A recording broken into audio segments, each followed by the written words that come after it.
So, you would like to make some maps for Dungeons and Dragons, but you're kind of afraid that they are going to either be bad, unusable, or otherwise.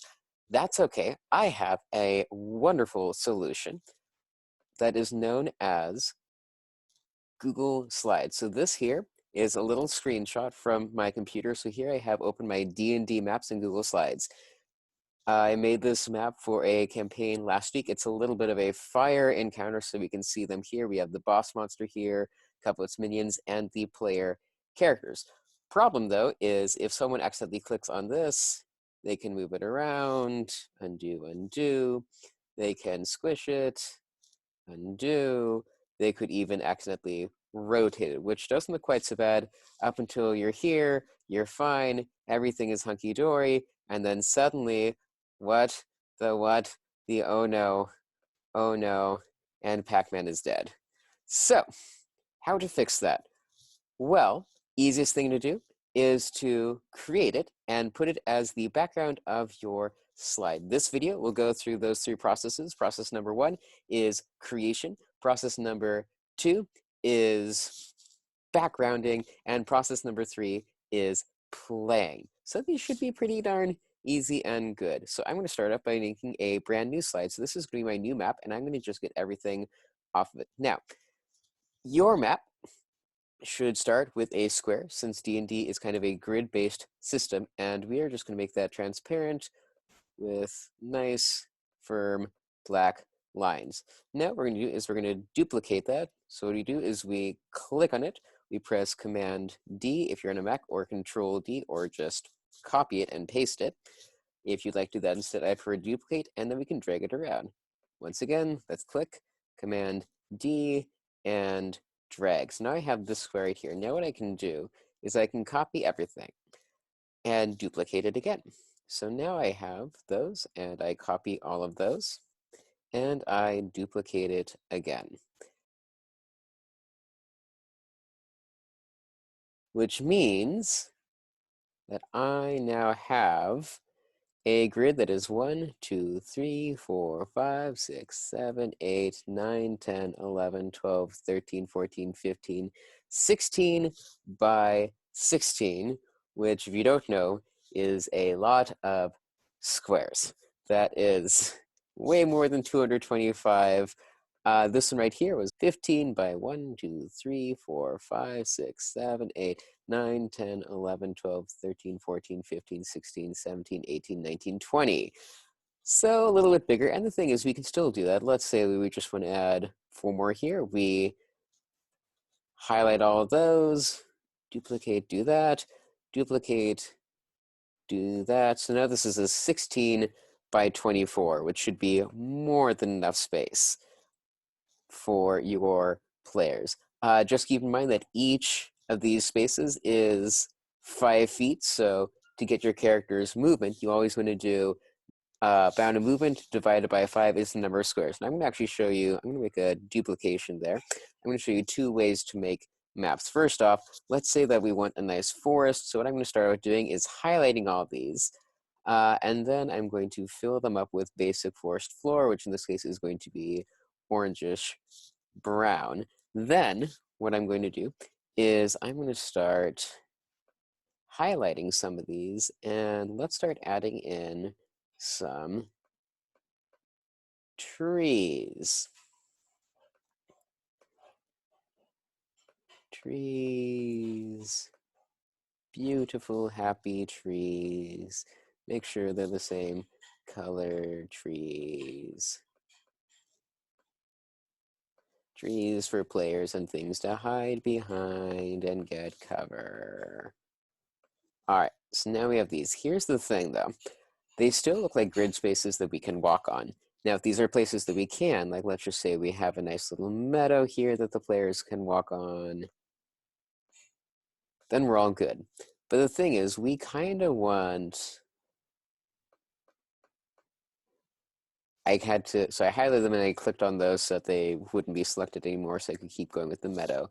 We want these to be places that players can hide behind. So then what we do is we just want to select all those, and we want to make the lines the same color. Ah, that's not the right color. I always do one too big. There we go. So basically what we want to be able to do is we want to be able to cue our players on what can they touch and what can they not touch. And we actually want to say that if it's a grid, you can technically stand there. But if it's not a grid, can't stand there. So looking at this, we can see that we can go to all these different places here, except the trees. And then let's say we have a nice pond in the middle.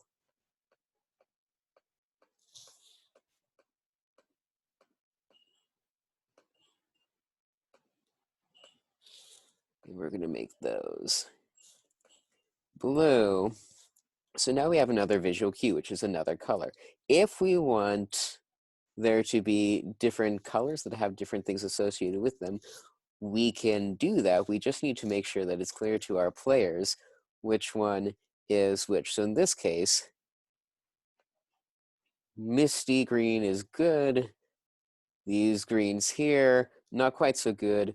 Blue, you know what, let's just make this a river. That's right, the tree is in the river. It's a very special tree. It likes being wet. There we go. We'll just say that it goes around the tree.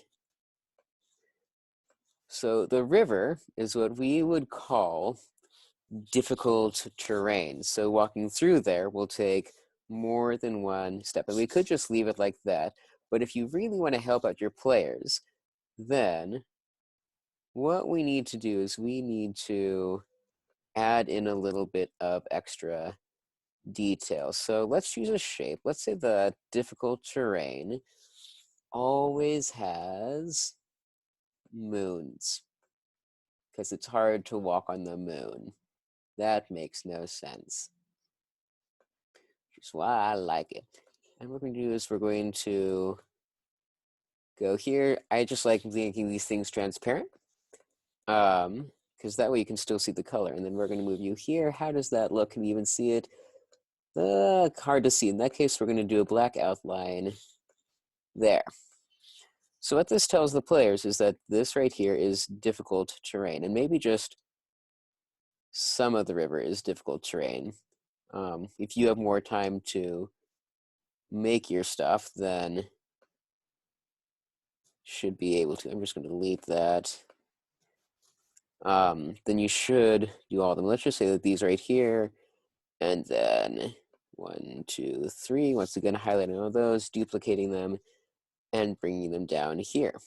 But let's say that there's a little bit of forest that is also going to be difficult terrain. Then what we can do, once again, is we can move these over here.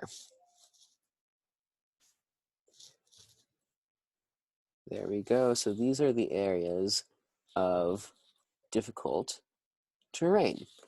And there we have a basic map. Now, there's another way that we can make maps. So what I've done is I've gotten a map of something else, which I'm going to add in here. Here we have Middle Earth. Hello, Middle Earth. And we're going to bring it over our grid here, just to size the darn thing. Then we're going to click on it, and we're going to go to order, and we're going to send it to the back. Now we have a map that is covering Middle Earth. So this is going to be our Middle Earth map. You can see here we have, where the Shire is, Southron. Could even zoom in. In order to make this a little clearer, though, what we're going to do is we're going to start highlighting these.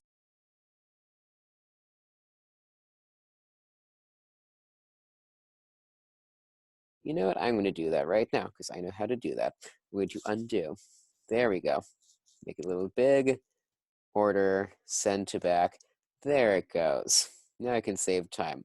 Unfortunately, I only get one shot for these, so I have to make do with what I have. So we're going to start highlighting things.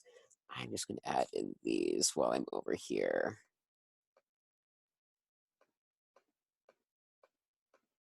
Then you're going to make sure that the background is not actually in it anymore. and you're going to give these the color. In this case, it's going to be the watercolor. But here's the thing, we can't really see that map behind it. So instead, we're going to go down to custom, go to that transparency, and make it about halfway to a little bit more than that transparent. Now we get the color, but we can also see the map. This is really, really great if you want your players to be using an already existing map. You just have to decide which areas of overlap you are okay with them not being able to really walk on. Because unfortunately, like I said, this method is a little inexact, but it works. Anyway, once we've done that, we can then go down here to custom and click on the one farthest to the left, and it'll automatically add in the color that we want. We're just going to go with our happy mountains. Very happy mountains, except for the lonely mountain, because it's lonely. It's sad. It doesn't have friends. All of its friends caved in a long time ago. Actually, if you go into the lore of the Silmarillion, there is, I believe, a little something there. So these are our mountains. I can do this on a computer by just pressing and holding shift as I'm highlighting things. If you are on an iPad, you might actually have to physically go through these things all on your own. So we're going to give those a nice mountain gray. Once again, custom, over to transparent. For grays, you usually want it a little less transparent, otherwise it doesn't show up nearly as well, especially if it's a lighter gray.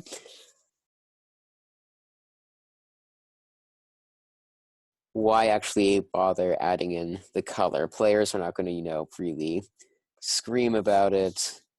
They're just going to see it as something that's normally there. In fact, they probably won't even notice it's there. It'll just be so absolutely common. And the reason for that is simple. There are a couple of reasons for it. First off, say that you want to do a campaign where you are technically doing Lord of the Rings, just your players don't actually know. There's a wonderful web comic that is that as the premise, DM of the Rings.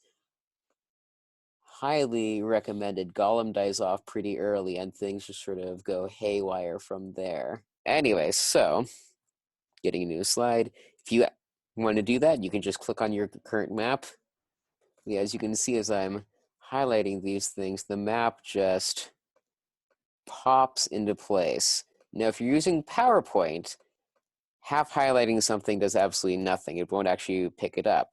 If you're using Google, half highlighting something completely brings it up, which brings me to my next point of why Google Slides? Why am I using Google Slides for this? And the answer is we're working in a Google environment. Everyone has access to Google, which means you can share your maps with your peeps.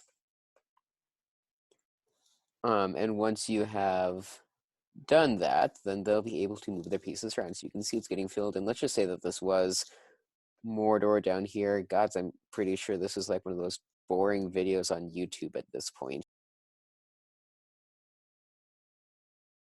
So there we have our nice map, which once again, without that, it pops. Now, let's go to this one. We're done with this one. We've done everything, but we still have this little bit over here. We could shrink it down, but then it won't really match.